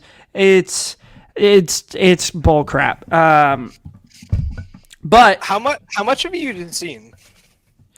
Okay, so I've seen every season except the latest season. Okay. I first started watching it when it was on it wasn't even on Netflix yet. It was YouTube TV. Right. It was like the beginning of COVID. My mom was still working nights as a nurse, and my dad, that was like our show. And it's so terrible. It's really bad, but it's like it's addicting. Whoever plays Johnny, I can never remember his name. William Zabka. He is just so funny in that show. So I definitely would recommend it if you're a fan of like the Karate Kid lore. Okay, very, very brief spoilers. Skip ahead like 30 seconds, maybe a minute. The episode that I remember from seeing the scene was there was a big fight in a school, and the son, right? Pushes this kid. There's like a huge fight in the school. And he pushes this kid over a barrier. He like fucking snaps his neck, and there's like this huge fight at a school. That's all that I remember. That's like the final episode of season 1. Yeah. Oh wait, really? Yeah. You should watch the show though. It's the first few seasons are actually worth it. They're very good. And it's really funny. Yeah, I think it's really funny. I want to check it out. It's a good time. It's weird. I don't love sports movies. I love Moneyball. I fucking love Air. Air is like The Big Short. Yeah. I don't give a shit about basketball. I've been to basketball games and I don't really care about them. Yeah. I've been to big basketball games too. Like my dad lives in Ontario, so we went to a bunch of Raptors games and like we saw fucking Toronto versus OKC, like all these very intense basketball games. I don't give a fuck. I've seen the Toronto Blue Jays play like 5 times. I don't like baseball. I like watching football. Football's fun to watch live. I don't really watch it on TV. I like watching golf on TV. Yeah. But so I'm not right. a huge sports person in general, but yeah, the Karate Kid's fun. Let's get fun. into what we've been watching. Yeah, first of all, before we get into that, if you're still with us, this has been a long episode. So we thank you for listening today. We appreciate it. If you're still listening with us right now, so as you know, on Friday, we finished up our director deep dive series. So you're wondering, Trey, you put that survey out. I'm wondering if the director I voted for is the next one you're going to do. So I'm going to tell you the results right now. I'll give you the top 3. We got a total of 359 responses. Next time, I'm definitely putting on a limit, so everybody can only respond once. I forgot to do that. Even though that was a thing, thank you for the responses. Yeah, we really appreciate it. That's awesome. 359 responses. Here we go. In third place, with 21 votes, 5.9% of the votes, David Lynch. So maybe David Lynch will be our next one. In second place, kind of a surprise contender, didn't really start getting votes until last night, with a huge jump from third place, with 101 votes for 28.4%. Catherine Bigelow. That's crazy. It is crazy. Voting for that because it was James Cameron in the lead like 2 days ago. It was, and coming in with 53.4% of the votes, a whopping 190 votes. For first place is Christopher Nolan, the man himself. So me and Evan have planned out our episodes. I know with Kubrick, we did kind of in release order, but we're going to do it a little bit different this time. You want to go one by one, like you spat off one, I'll spat off one? Well, I can just bust them all out, and then we can get into what we've been watching. So this Friday, we will be doing his first 3. These ones don't really have a theme. But we're going to touch on the following real quick, and then we are going to focus most of our conversation on Memento and Insomnia, which I'm very much looking forward to. I love both of those. I've never seen Insomnia, so that's going to be a first watch for me. It's solid. It's really good. I would love to, really quick, I know this has been a long episode, but just so you average film enjoyers know, and for the listeners who were around with Jay was around, don't know about me, let me read you my Christopher Nolan ranking. As of now, it could change on a rewatch. Number 1, I have Oppenheimer, 5 stars. Number 2, Dark Knight, 5 stars.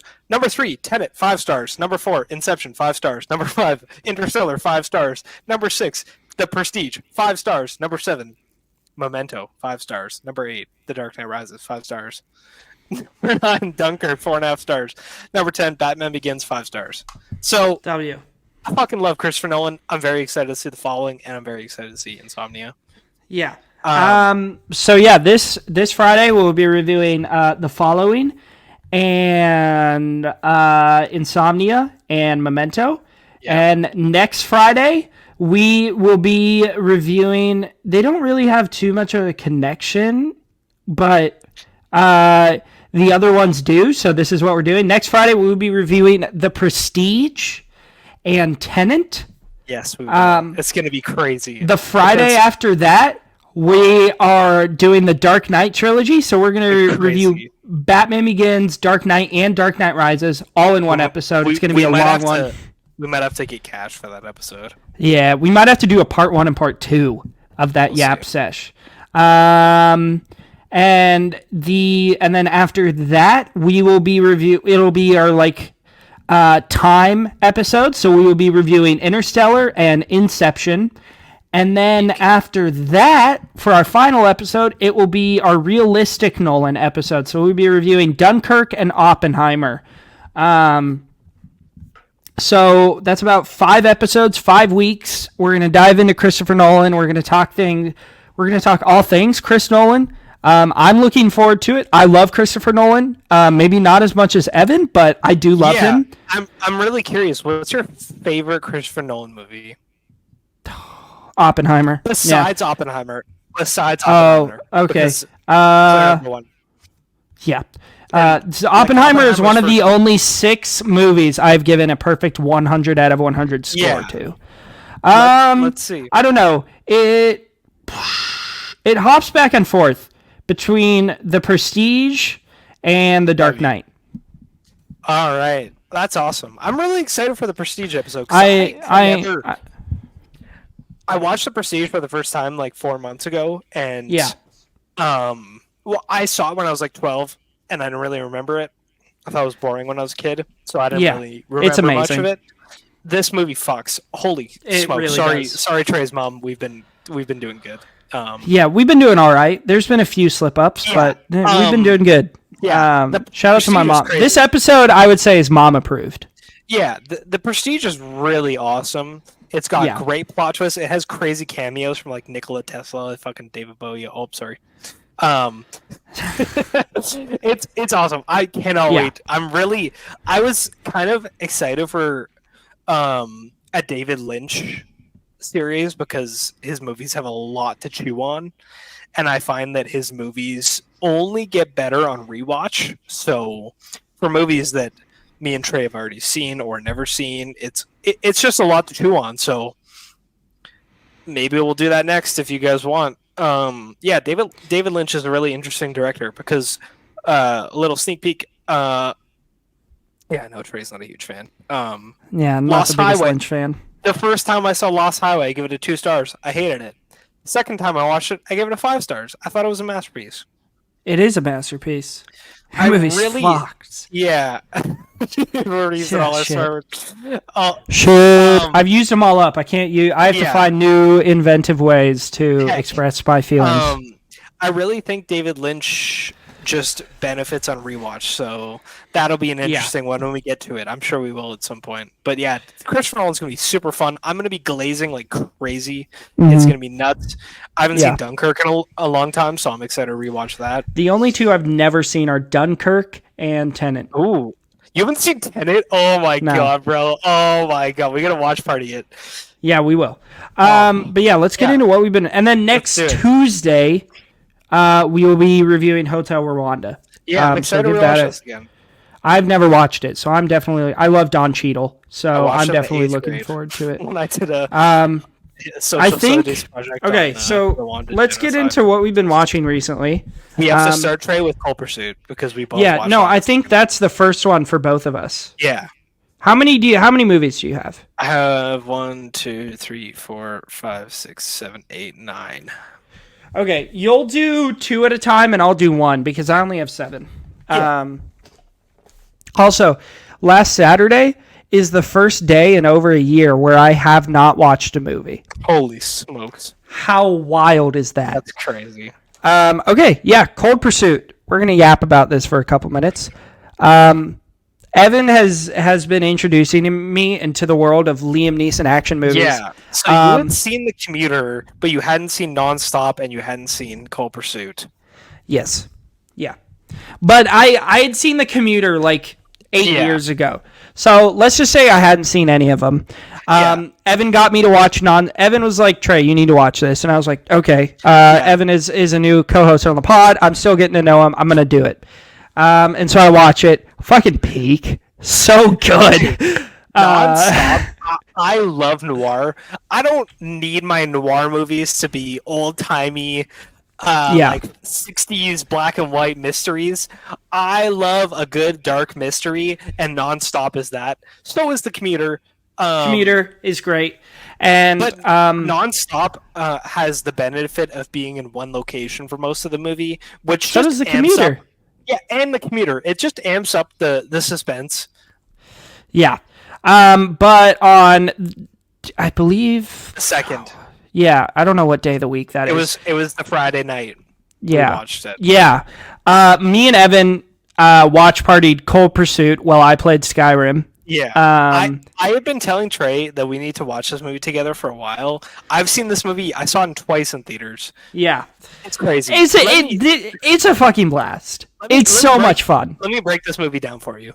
If you've seen the Mr. Plow episode of The Simpsons, It's that plus murder and revenge. If you haven't, it's about a guy who drives a snowplow and his son dies, and what? He wants to figure some stuff out. Dude, there's a letterbox page for Cold Pursuit 2. Ooh. If that's a thing that comes out, one of us has to travel to the other person so we can see it together. Absolutely. I'll be flying over. Cold Pursuit 2. Oh, God. Cold Pursuit is crazy. It's so much fun. It's so stylish. It has a very dark tone to it because it's pretty light. Spoilers, not a big deal. Happens in the first 10 minutes. His son dies from a heroin overdose, but he's like, oh, I don't really believe that. You know, my son was clean. This movie is crazy. Every single death in this movie is greeted by an obituary / title card. It's so stylish. It's fucking funny. It's so dark and twisted. The kills are really creative and interesting. And I would love to get into spoilers for like 30 seconds. Yes, let's do it. There's a brief section where he kills like 3 or 4 people and he just ties them up in like chicken cord and throws them off this frozen waterfall. God, dude. It's so funny. It's like a 5-minute sequence and he just... The funniest part for me was the title cards after anyone died is so good. Amazing. It's one of my favorite parts of this movie. It's so unique. I've never seen it done before. But he'll like kill somebody, he wraps them up, throws them out, kills somebody, wraps them up, throws them out, and every scene between, it's just a black screen. It's got their name in fancy cursive and a little like symbol. It's so creative. There's this scene in a wedding dress parlor that is so peak. Oh my god. Yeah, this movie's a blast. If you're just looking for a nice, fun action movie to watch with the fellas, this is the one. It's really fun. Yeah. You want me to go next? I'll go first, and then you'll bust out 2, and then I'll do another one. But as I said earlier, I've been watching a lot of Peak recently. Yeah. After this, I watched, and you can be looking out for this review tomorrow. I think we're going to review that. Me and Evan are going to start doing bonus episodes every once in a while of just like stuff we want to talk about. I'll watch this after work tomorrow. Yeah, doesn't really go with a theme of anything. We're just going to it's like stuff we're like, oh, we should do an episode on that. So we do. And they'll be like anywhere from like 10 minutes to like 30 or 40 minutes. And they'll just be like a review of a movie or a ranking or something like that. Yeah. So this is the one you can be looking out for tomorrow. We're going to do a review for A Cure for Wellness. This is a horror movie that Evan recommended to me. I had a blast. It has Dane DeHaan, Jason Isaacs, and Mia Goth. I think this is an immaculate film. I love it when a studio just gives a director an obscene amount of money and is like, do whatever you want. Yeah, the budget for this movie is high. And one thing I would recommend before Trey goes on, go into this movie blind. Exactly. It's about a guy and he goes to pick up his boss from a spa retreat. That's all you need to know. Yeah. It's crazy. Go watch it. It's awesome. Don't be intimidated by the runtime. It's a long movie. It's fucking weird. It is beautiful. I'll glaze it more after Trey's done, but yeah, go watch it. Yeah, it was a blast. Really solid horror movie. Some great body horror elements. Directed by Gore Verbinski, the guy who did the first 3 Pirates movies and Rango. Man is known for Peak, except The Ring. The Ring is mid as fuck. Okay, I like The Ring. I think it's slightly overrated, but I like it. 3.5 for me. Yeah. Let's keep going. But yeah, it's great. Some really creepy scenes. Yeah, this is one of the most beautifully shot horror movies I've ever seen. It's set in the Nordic countries in the Alps. I can't remember if it's Sweden or Norway or Iceland, whatever those. I think it's Norway. Yeah, it's beautiful. You have some amazing shots of the mountains. The clinic that he ends up at is stunning. Yeah, the courtyard, the snow. It's everything. Switzerland, by the way. Oh, Switzerland. Gotcha. Yeah, it's beautiful. This movie is really stunning. I saw this in the theaters. Luckily enough, I gaslighted my brother to take me because I wasn't old enough to go see it by myself. Yeah. Yeah, it's stunning. Some great scenes here.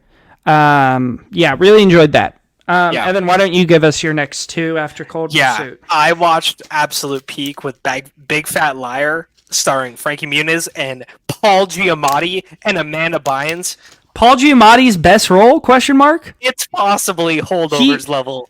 Dude, he truly has the juice in that movie as Marty Wolf. Oh my god. Okay, I am a diehard Malcolm in the Middle fan. He's Malcolm in this movie. He's a trickster. He's a talented writer. Like, oh my god, I freaking love this movie. It's so good. It's so good. Entertaining. Me and my girlfriend, we had Lego sets to build, and she was like, "You pick the movie." And I was scrolling through Disney Plus, and I saw it, and I was like, "I haven't seen this movie since I was like 12 years old. Let's watch it." I remember a guy, dude. And oh my god, it holds up so well. It really does. It really does. It has that humor of Malcolm in the Middle in regards to the kid humor, and then Paul Giamatti comes out of nowhere and is an absolute maniac. He is a menace to society in this movie. He treats everybody horribly. It is so funny, and you have Frankie Muniz and Amanda Bynes cooking a delicious revenge plot against him. It's on Disney Plus. Go watch it. This movie. Paul Giamatti talks about. This is the movie that like people come up to him and say, "Oh, I loved you in this." Oh, really? This is the movie they talk about the most. That's so funny. Is people being like, "I loved you in Big Fat Liar." That's hilarious. Honestly, that's what I'd probably say to Paul Giamatti. I'm like, "You made my childhood. You kicked off my love for Duran Duran." I love that. Yeah, it's hilarious. It has so many funny scenes with Paul Giamatti. Like, you know what you're getting if you see Malcolm in the Middle. You know what you're getting with Frankie Muniz here. A trickster, smart trickster. And Paul Giamatti, this is not something that you're really expecting. Holy smokes, this guy is a menace. Yeah. It's really, really entertaining. And what did you feature it with? More Peak? I double featured this with one of my favorite sci-fi movies of all time, Super 8. This is Super Peak. First off, J.J. Abrams has the juice. I'm forgetting Rise of Skywalker exists. Mission Impossible 3 is, I'm sorry, Trey's mom, fucking amazing. I love Mission Impossible 3. I adore the Star Trek reboots. I think they're better than a lot of the Star Wars movies. I love J.J. Abrams. Super 8 is a classic sci-fi movie. It has a Stranger Things feel where it is Stranger Things. Yeah, you've got these kids with potty mouths. They run into. They're trying to make a movie. It almost feels. I said to my girlfriend, I was like, "This feels like the Fabelmans if you inserted aliens into it." Because you've got That's a W. That's a W. You've got these kids trying to make a home movie, and they're really passionate about it. And then they witness an insane. I cannot underestimate how nuts this train crash looks. JJ was unbelievable, bro. I was watching this movie, and once the train crash finished, I pulled it up on my phone and I was watching it while the movie played. It is insane how juicy this scene is. Oh man! And now I might go watch Super 8 while I edit this pod. You've got a super entertaining, funny, coming of age alien movie backed by Kyle Chandler, the GOAT. I love Kyle Chandler. I don't know if you've seen Lights. Yeah, I was gonna say Bloodline. He's peaking Bloodline. He's peaking Zero Dark 30. He's peaking everything. He's such a good actor. Yeah. Have you watched Friday Night Lights? No, I've never seen it. Oh, I need to watch that. It's so good. Yeah, I love Kyle Chandler. Super 8 is just a ton of fun. It's beautifully directed. It looks amazing. It's got this awesome tension because you don't really see the aliens until the last 20 minutes. It's a lot of suspense in what is attacking them. And the reveals are insane. It's a really, really good time. Yeah. What a blast. I followed up A Cure for Wellness with a rewatch of Peak, Tron Legacy. That's the 9th time I've logged that movie. God. It's an immaculate piece of filmmaking. It's so perfect. Dude, I gotta tell you about the first time I watched this movie. Tell me. It was like 2-3 months ago, and me and my girlfriend were trying to find a movie to watch. You hadn't watched this movie until 2 or 3 months ago? Yeah, and we're scrolling through Disney Plus, and I was like, "Do you want to watch Tron Legacy?" And she goes, "I fucking love Tron Legacy. We're watching it right now." Girlfriend, dude. Like, all right, I'm down. We watched this movie. I was so locked in. This was one of the easiest 5 stars I've ever given. It's so good. One of the greatest soundtracks of all time. Oh my Daft Punk God. cooked. Daft Punk cooks so hard on this movie. The visuals are nuts. I don't care that Jeff Bridges looks like a video game character. Oh my God, this movie has the juice. It so really does. Joseph Kosinski really knows what to do when it comes to legacy sequels. Yeah. Also, Tron Legacy is better than Top Gun Maverick. Yes! In every way. Yeah. Dude. Tron. Oh, dude, the first light cycle battle is just unbelievable how dope it looks. Oh my God, it's so good. That movie is so much fun. It is it is. And also it's got Olivia Wilde. Smoke show. Oh. Yeah. And also because I was just like playing Skyrim and I was trying to finish this like mission that was really difficult. I had to beat this huge boss, whatever. And I was like, I don't know what, I don't want to watch The Office right now. So I'm just going to throw on Tron because this is one that all I need, I don't have to see it. I can just listen to it and watch it in my head because of how many times I've seen it. Yeah, it's great. It's so good. I'm excited for Tron Ares. The scene when they're in the like tower nightclub. God, dude, just a vibe. Things go awry and the score kicks off and you're just like, oh, God damn. Yeah, and then Flynn shows up and the fall starts playing where it's like, oh my God. Oh. It's so good. It's so good. It's an immaculate film. I love it. Maybe we should do that with the shot by shot fellas. I know Oscar's also a massive fan of it. Yeah, go ahead. Next 2, give it to us. Yeah, my next 2 was a 1 star and a 4.5 star. So let's kick it off with Argyle. What a piece of shit. This movie sucks. I love Matthew Vaughn. Layer Cake is one of my favorite movies ever. It's not the best movie. I love rewatching this movie. It's like a Guy Ritchie movie. Guy Ritchie is my goat, by the way. Layer Cake is peak. It is so much fun. You need to watch it, Trey. Yeah, I know. Layer Cake's really sick. I love the first 2 Kingsman movies. Even though the second one's not as good, I still love the Kingsman. X-Men First Class, holy smokes. It's an amazing... I don't understand where Matthew Vaughn's juice went. This movie is so juiceless. Well, and Stardust. You forgot to shout out Stardust, one of the greatest fantasy movies ever. True. My bad. Dude, give me Robert De Niro as a gay pirate 7 days of the week. So funny. Yeah, absolutely. This movie is boring. The only good part of this movie is Sam Rockwell. He's always entertaining on screen. The first 20 minutes is John Cena and Henry Cavill doing stuff, and Dua Lipa's in it for like 5 minutes. And yeah, Dua Lipa's very... Oof. My God. I love Dua Lipa. Yeah, watch the first 10 minutes of Argyle. Oh, man. And then this movie devolves into this fucking boring plot twist after plot twist. None of them are inventive. It's got this weird spoilers. Yeah. We're gonna talk spoilers for Argyle, because I don't care. Yeah. And if you don't want to know who the real Agent Argyle is, don't look at Twitter because it's on skip Twitter. Ahead. This disgusting film spoiled it 3 years ago. Tell me, who is it? Who's the real Agent Argyle? It's Bryce Dallas Howard. Oh my God!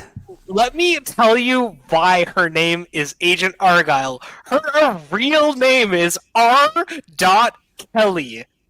So it's Argyle, or Kyle. Her name is R. Kyle. It's like Rachel Kyle or something. So that's why it's Argyle. God, I hate that. I hate that. The reveal for this is like Sam Rockwell brings her to Samuel L. Jackson's house, and then they show her this whole clip, and it's like, oh yeah, you're Argyle, and then Sam Rockwell tries to fight her, and she's like, I'm not a fighter, and then she fucking kicks his ass, and it turns out she is Argyle. That's so yeah, dumb. The first that. Like, okay, there's a train scene near the beginning. Sam Rockwell, consistently entertaining. Yeah, he's the best part of this movie. He's always just a delight to watch. But oh my god, it's plot twist after plot twist. I'm gonna spoiler alert a little bit more. Do you care, Trey? No. Okay, so Bryan Cranston is the leader of the bad guys. Yep. And Catherine O'Hara is her mom from Schitt's Creek. Turns out both of them are not her real parents, because apparently Bryan Cranston's her dad, but then it turns out both of them are like secret agents that brainwashed her into thinking they're her parents, right? Yeah. It's a terrible reveal, and then Catherine O'Hara gets shot, but then she's not really dead, and then, oh, fuck, it's so bloated. This movie is almost 2.5 hours long. It has no business being that long. The action scenes are boring. It's not rated R, it's PG-13. Not even, whatever. Like, Matthew Vaughn, please God, go back to rated R movies with Taron Egerton. I haven't even seen the most recent Kingsman. It's probably better than this shit. Yeah, fuck this movie. There's a scene near the end where they're breaking out of this big base with all these bad guys, and they throw these colored smoke grenades. Yeah. So the whole action scene is like purple and pink and white and blue smoke and green smoke, right? It looks cool, and then the scene goes on for like 10 minutes straight, and you're like, I'm done with this. That's so dumb. And then the next scene, holy fuck, it's so stupid. The whole thing with like Argyle is that she lost her memory because she was in a skating accident, right? And she's like, well, my backstory is fake, but was I really a figure skater? And she's like, or Samuel Jackson's like, no, you were really a skater. So she shoots all these oil barrels, and there's oil all over the ground. She takes knives and she sticks them into her shoes, and she starts figure skating on oil on top of concrete. And this scene goes on for like 10 minutes. It is brutal. Oh my god. This movie is way too long, and it's bloated and boring, and the ending is shit. And then there's a Kingsman tie-in at the end. It's stupid as fuck. I don't know why there's a Kingsman tie-in, because there's multiple people in this movie that are in Kingsman as different people. Samuel Jackson, Sophia Boutella. Yeah. It just doesn't make sense. It's shit. Don't watch it. I watched this on Cam, and it was still dog shit. I would never pay for this movie. Just watch The Kingsman. You could watch it twice, and it would still be more fun than watching Argyle once. Yeah. All right, what was the 4.5? Yeah, it was Get Out. I would love to talk about Get Out really quick. Yeah. This movie is amazing. It really is. The pacing for this movie is incredible. This movie blows by. It probably should be a 5. I want to raise it, I think. Yeah, Get Out is just a great horror movie. It is really entertaining. It's one of the more entertaining horror movies I've ever seen. It goes by in a blast. The characters are super funny. TSA motherfucker. Like, it's just peak. The kills in the third act are crazy. The gore is great. The soundtrack is so peak. The score is great. Jordan Peele's direction, amazing. Yeah. I still have Us above this. Yeah. Just because I prefer a pure horror film over like a thriller. Like, I don't think Get Out's a horror movie. I think it's a thriller. I know a lot of people dispute that. But yeah, I love Get Out. It's a thriller. It's not a horror. Yeah, it's awesome. I really love Get Out. It's super entertaining, easy to throw on. Yeah, Get Out's peak. Daniel Kaluuya's the GOAT. But you know who's more of a GOAT than Daniel Kaluuya? Lakeith Stanfield, my fucking boy. Dude, I fuck with Lakeith Stanfield. I love him. Yeah. Let me ask you, have you seen the alternate ending to Get Out? Yeah, I have. It's crazy. Super dark. where instead of the TSA guy, it's the cops that show up, and Daniel Kaluuya's character goes to like prison for the rest of his life for the murder of all of them. Yeah, it's an interesting ending because it kind of contrasts with the whole white family wanting to become black.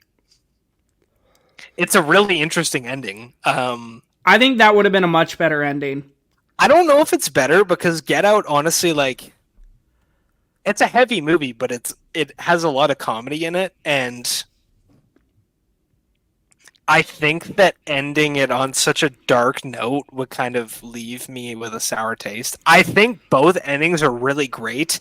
Yeah. And both have, and I think the alternate ending has great commentary about the society that Jordan Peele is trying to portray, and especially the story of the film with, you know, all these rich white people wanting to take advantage of the physical characteristics of black people. I think it's super interesting that that is what he chose as an alternate ending.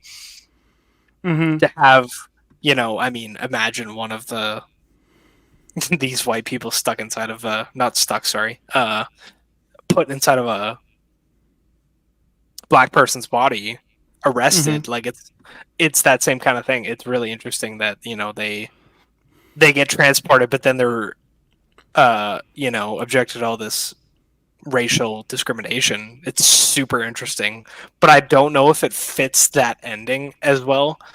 It might, but I just think because Get Out has a lot of comedy in it, especially, I mean, most of it's from TS motherfucking A. Yeah, it's interesting. I could see it going both ways. I wouldn't be mad with either, but I think that the original ending is really well done. Yeah. But if you wanted a heavier ending, he couldn't have picked a better idea. Yeah. What do you think? I wish he would have gone with the other way, but it's whatever, you know. Yeah. Do you like the original ending? I do like the original ending, but I feel like the commentary that he was trying to make with that movie about how systemic racism still exists in America today, I feel like that ending would have fit that commentary more and really would have driven his point home. Yeah, it definitely does fit that commentary better. I don't know how well, because Get Out was received impeccably well, even from just random audiences. I'm curious to see. I wonder if almost like he was like, I want my first directorial debut to be more digestible. Yeah. Because I mean, for sure could be a. It's really interesting because you look at Robert Eggers, and his first film was The Witch, which is not digestible for a random moviegoer. Yeah. And even like Hereditary, because Hereditary is not, I wouldn't say super digestible. I think more. But it is the most digestible of Ari Aster's films. Yeah. I think that Midsommar is probably the hardest. Oh, I think Beau is Afraid is. Oh, sorry, I forgot Beau is Afraid is. Yeah. Yeah. Sorry. But I'm going to go. How many do you have left? You have 4, right? 4 left, yeah. All right, I'm going to do 2 and then you do 2. Yeah. And then I'll do 2 and you do 2. So after Tron Legacy, I watched Training Day for the first time. Can't believe I haven't watched that before. Yeah, me either. Just amazing. Denzel and Ethan Hawke are both unbelievable. We'll be rewatching soon. Wait, really quick. Have you seen First Reformed? Yeah, I have. I love First Reformed. Dude, Ethan Hawke. Paul Schrader cooked with that movie. Yeah. And then after Training Day, I watched Sidney Lumet. Is that how you say his last name? Yeah. Yeah. Lumet. Yeah. His film The Verdict with Paul Newman from 1982. Yeah, it was pretty good. Nice courtroom drama. Dude, you have to watch Before the Devil Knows You're Dead. No, I know. That's been on my watch list for a while. It's one of Philip Seymour Hoffman's best performances. Ethan Hawke's in it too, but Philip Seymour Hoffman, insane in that movie. Oh, it's so good. Yeah. All right, what I are your haven't next seen The two? Verdict. I gotta add that to my watch list. Yeah, my next movie is actually it's my girlfriend's favorite movie of all time, and she's wanting to show it to me for a long time. It's called Ways to Live Forever, and it's about this boy. Her brother has cancer, so this movie is very personal to her. It's about this boy, and he has leukemia, and his best friend also has cancer, and it's kind of just about them dealing with death and like a to-do list almost, and how to process death. Like it's weirdly comical. It's a very funny movie, honestly. Mm-hmm. I'd recommend it. I gave it 4 stars with a heart. It's a really interesting movie. The Yeah. performances are good. It touches on the family dynamics of this kind of illness really well, and the almost like stoicness that you have to give when you're in this situation where it's like, yeah, this is happening, so let's make some jokes about it and make some happiness and kind of just keep going. And they're young kids. He's like 14. Yeah. I really enjoyed it. She's been wanting to show it to me for a long time, so and we just bought it. We couldn't find it anywhere, and so we just bought it on iTunes. Nice. Yeah, I really liked it. It's weirdly funny, heartfelt, sad. Really, really enjoyed it. And then my next watch, holy smokes, talk about juice. Coming off not Speed Racer. Coming off Tron Legacy, I watched Speed Racer. This movie is crazy. It has the juice. It's like Yeah. Tron Legacy on steroids visually. It's extremely over the top. It's too long. It's absolutely ridiculous. The scene transitions in this movie are fucking insane. You have Mm-hmm. literal heads talking dialogue just panning across the screen like an episode of SpongeBob. It's so stupid, and you can't help but be enamored by how ridiculous this movie is. Yeah. The racing scenes are crazy. The CGI is amazing. It for a movie that is from 2008, this movie looks amazing. Yeah. It's funny. You got John Goodman and Emil Hirsch. Mm-hmm. Yeah, it's just really fun. We threw this on like a Sunday, and it was just a really good time. I would watch it again. I watched this on Prime, so if you have it on Prime where you live, watch it. It's just a really good time. It's Yeah. way too long, but it's not boring at any point. It's directed by the Wachowski sisters, so I feel like The Matrix or any of those, you'll probably have fun with this. Yeah. Yeah. What was your next two? Oh shit, you already did two. Sorry, dude. I'm like fading. I gave We've Speed been Racer 4.5 with a heart, by the way. Very close to a 5 star, just for how okay. much fun it was. Yeah. I'm just fading because we've been That's okay. recording. This is Yeah. like our longest recording ever, and my Yeah. brain hurts. Okay, next two. Well, Rocky. We already talked about that. And my last one. Watched A Quiet Place this morning. One of the better thriller horror movies to come out in the last 10 years. John Krasinski's not directorial debut, but Oh, it's not? no, he did one in 2016 called The Hollers, which is on my watch list, but I have not seen it. Interesting. But yeah, this one, Quiet Place, is just so good. Yeah, this movie's amazing. It's tense, it's quick, it's Was this your first watch? no. Oh, I've okay. seen this many times. Did you see it in theaters? Yes. Dude, I saw this movie in theaters, and oh my god, the guy in front of me was mowing down on his popcorn, and it took me out of it. The only time where it's not okay to eat snacks in a movie. Yeah, this is a movie where you don't buy snacks. You just sit there in silence for 2 hours, and you're tense and scared, and it is so effective.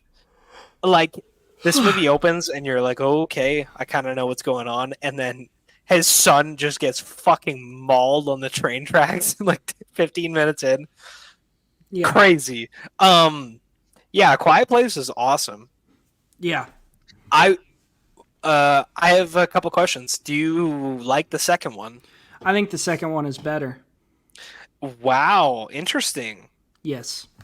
I really like the second one a lot. I mean, it's got Big Dick Cillian Murphy, so W. and Jamon Hansu, who is a dope actor. Love him. Yeah. I also think it's scarier and tenser. I think it's more stressful. There's that scene in there where the brother, the kid from Wonder, is in like the tank with the baby and the door closes and neither of them are able to breathe. And you're just like, oh, yeah, open the fucking door. Yeah, it's interesting because horror sequels are kind of a toss-up. And I think that A Quiet Place 2 is... I don't have it as high. I think I have the first one as a 4.5 and the second one as a 4. But I really love it. This movie came to Prime. It came to Prime really quick because it dropped during the pandemic. And I saw this in the theater. Quiet Place 2. Nice. I wish I got to because the first one was an awesome theater experience. Just tension wise. Yeah. These movies benefit from a very dark room and silence and loud volume. Yeah, I love the first Quiet Place. I think the second one's really good. I'm cautiously optimistic for A Quiet Place Day 1 because we got a smidgen of Day 1 in A Quiet Place Part 2, and it was fucking awesome. Oh my god, that first 15-20 minutes of A Quiet Place Part 2 is great. Oh, it's really, really and good. Scott McNairy is in Quiet Place Part 2, so how can you not love it? Yeah. So I'm excited for that one. It's not Krasinski directing, so I'm a bit nervous.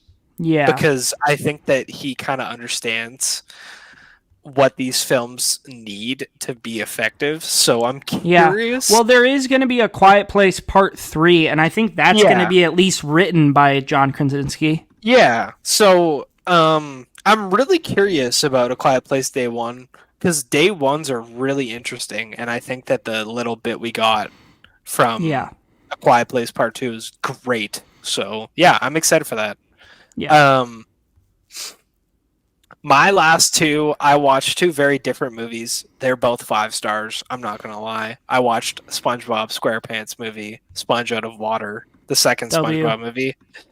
I watched this movie in the theaters, and that was the only time I'd seen it, and I bought it at Value Village for like $3. So I was like, can't possibly turn up SpongeBob. I remember most of this movie being in live action. The last like 20 minutes is live action. The first hour is just SpongeBob peak. It's fucking hilarious. I watched this with my girlfriend. I can't believe I convinced her to watch it because she hates SpongeBob. She wasn't allowed to watch SpongeBob because her parents didn't want her to become stupid. So, neither was I. So yeah, that's crazy because SpongeBob was my childhood. So she very sparingly lets me watch SpongeBob with her. Oh my god, I was dying laughing at this movie. The first 2 acts are hilarious. I'm not gonna lie, I got a little sleepy during the 3rd act when they get the superpowers. I don't know if you've seen this one.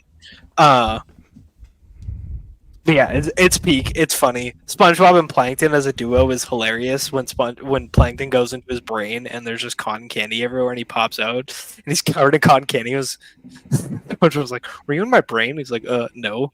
Dude, it's so funny. I love it. Yeah. And then my last watch, I watched this last night. Good Will Hunting. Peak. I haven't seen this movie in probably 10 years. And it is perfect. This is one of my favorite movies ever. I can't believe it took me so long to rewatch it. I'm going to try not to yap about it for too long because I'm pretty sure it's on the IMDb list, and also we've been going for a while. Matt Damon and Ben Affleck wrote one of the greatest scripts ever. I fully believe that. This is like a top 10 of all time script. Yeah. The acting's amazing. The performance, it's just so well done. The setting is perfect. The score is great. The score is packed full of Elliott Smith, so you're just in a vibe. I don't know if you ever listened to Elliott Smith, Trey, but of course I've listened to Elliott Smith. Yeah. So the score is peak. The soundtrack's all score soundtrack. It's all peak. This movie has 3 scenes in it, which I would consider in the top like 15 best scenes of all time. You've got the my wife used to fart in her sleep. Fucking hilarious. And you get that organic laugh from Matt Damon, because I'm pretty sure that scene was unscripted. Yeah. And Matt Damon is just crying laughing. You have the park bench scene. It is incredible. You come into Good Will Hunting and you're like, holy shit, this guy's so smart and he knows everything. And then Robin Williams just dismantles this kid one by one. He's like, I bet you wouldn't know this and I bet you wouldn't know that. It's an amazing scene. Yeah. And then near the end you have the "It's Not Your Fault" scene, which is so cathartic and so full of emotion. There we go. Yeah, the "It's Not Your Fault" scene is so impactful because, I mean, before that you have Stellan Skarsgård, who is incredible in this movie, not to mention, and Robin Williams just fighting each other, and then you have Will and Sean, and he's looking at the file, and Sean's like, "You can look at it if you want," and then it just goes into the "It's not your fault," and he keeps saying it, and then it's just an intensely emotional scene. I genuinely believe these are like 3 of the best scenes ever directed, shown on screen. It's such a beautiful movie. It was interesting. I asked the Real Talk Discord if they thought this was a feel-good movie, and I got a couple of responses that said no. And I was like, that's crazy, because this is the ending of this movie is like just like a blanket wrapping you, like it's gonna be okay. And it just makes you feel like okay, like things are gonna be good. You have Ben Affleck. This is, I mean, it's a very old movie. It's not super big spoilers, but Ben Affleck gives that big speech to Matt Damon at the construction site, and he says, "My favorite part of like coming and pick you up is that 10 seconds between I get out of the truck and I come to your door, and I pray that you don't answer and that you've gone on to bigger and better things." And Matt Damon is so offended by it, but then what do you know? 15 minutes later, it happens. Yeah. That exact thing happens, and Ben Affleck is sitting there, and he's just smiling, and he's so happy because Will is so smart, and he deserves the best in life, and he can get it, and I've got to go see about a girl. Like, it's just such a perfect movie. It genuinely is. Yeah. The first act is funny Boston accents and swearing and, fighting and all that. And then it's just this cathartic experience about somebody learning to understand themselves. And it's just so beautiful. And yeah, I adore it. I can't wait to talk about it again. I'm assuming in a few months when we get to it, because I'm hoping it's on this list. But it for sure is. It should be, at least. Yeah, I fucking love Good Will Hunting. I can't believe it took me so long to watch it. I'll probably rewatch it soon just because of how much I love it. Yeah, it's amazing. Yeah. So that's the average film enjoyer today. Sorry, everybody. I just kind of lost all my energy there. If you want to follow us on our socials, I'm Trey the Film Noob everywhere. Evan is Evan0567 on Letterboxd.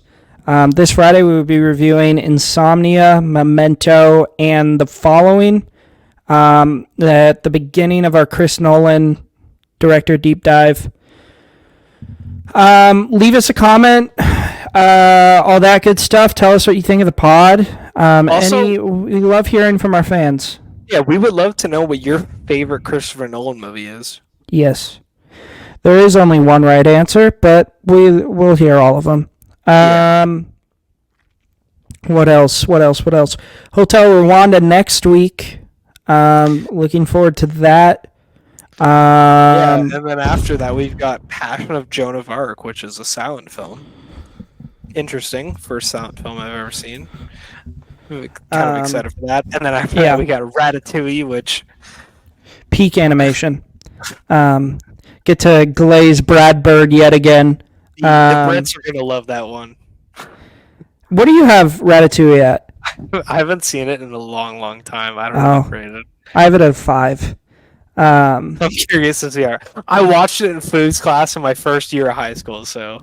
Oh, it's immaculate. It's so been good. A long time. Yeah, that's it for today. We thank you for joining us on what might be our longest episode ever. It was a blast. My brain hurts, but it was a blast. Like, I literally have a headache, like, right here. And I'm just like, okay, no more talking films. Need to go watch a film. Also, we would love to know if you enjoyed us talking about music, because we will do that more often. Yeah, I love talking music. Super fun. I love talking tunes, man. Yeah. Yeah. We'll catch you on Friday. Yeah, we'll see you on Friday. Have a good day, everybody.